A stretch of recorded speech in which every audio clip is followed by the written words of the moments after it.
mbokk yi ginnaaw bu ñu sante yàlla julli sallam ñu ngi nuyu ñëpp ñaan yàlla dool jàmm si réew mi ñu ngi nuyu njiitu kër gi aj bo di ñaan njabootam tey dañ ñëw si vaginite muy inflammation du vagin mooy jigéen yi nga xam ni seen kanam dafay tàng di lakk ñu koy def vaginite mu nekk tawat boo xamante nag lu doy waar la mais bari na ñoo xamante ni li leen si gën a yóbbu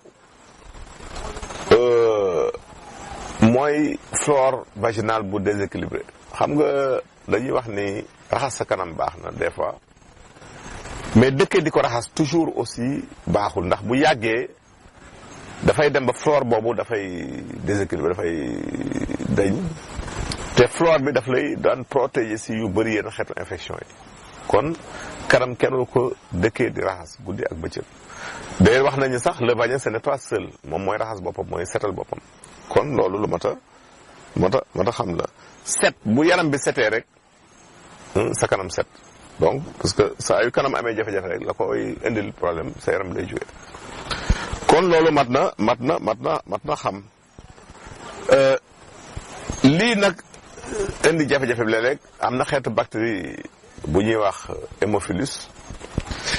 am na colibacille aussi bi nga xam ni dinañ jógee si cabinet yi léeg-léeg moo tax ñuy tere jigéen buy raxasu di jëlee si ginnaaw di jëm si kanam ndax loolu boo ko defee infection dafay daal di yomb. staphylocoque aussi nekk na xeetu microbe boo xamante ni mën na modifier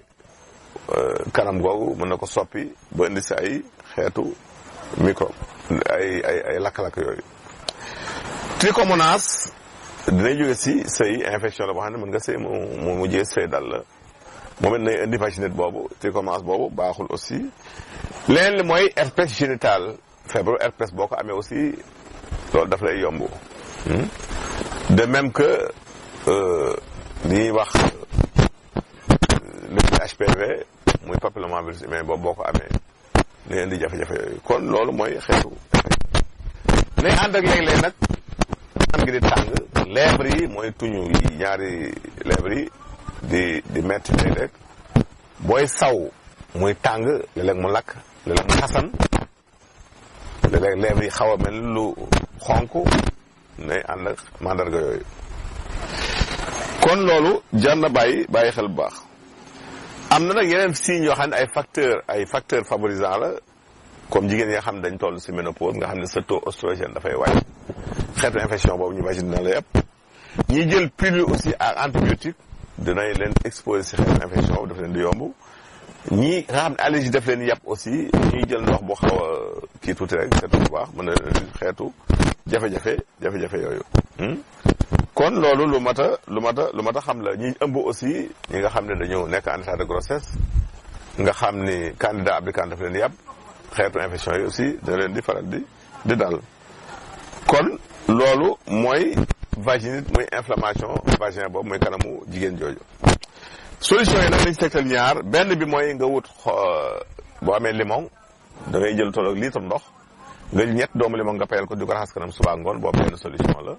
soo amul limon bi te am vinaigre blanc bi muy vinaigre bu weex bi aussi boo ko boolee ndox di ko raxasoo aussi lu baax la ñetti ku da ngay gis bu def ko si litre ndox lu am solo la lu baax la daf lay daal di dimbali ñaari garab yi leen tegtal nag mooy reenu ngi gis ak reenu salaan bu dee ñetti reen nga baaxal ko si litre ndox di ko naan par genn wàllu gaas saa yoo lekkee daf lay dimbali si xeetu infection boobu ñëw si question yi ni ngeen tey ku njëkki neen daal moom bëtam mooy xasan muy laaj solution utal xobu solom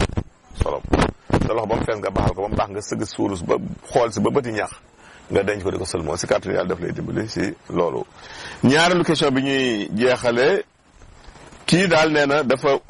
gént ubbi buntu moom xamul buntu néeg bu xamu ko miinu ko kooku dañ lay woon ni say ñaan yàlla dana ko nangu tes vœux seront exaucés si ñeen tàggu fii leen jox raan bi seen émission gërëm jërëjëf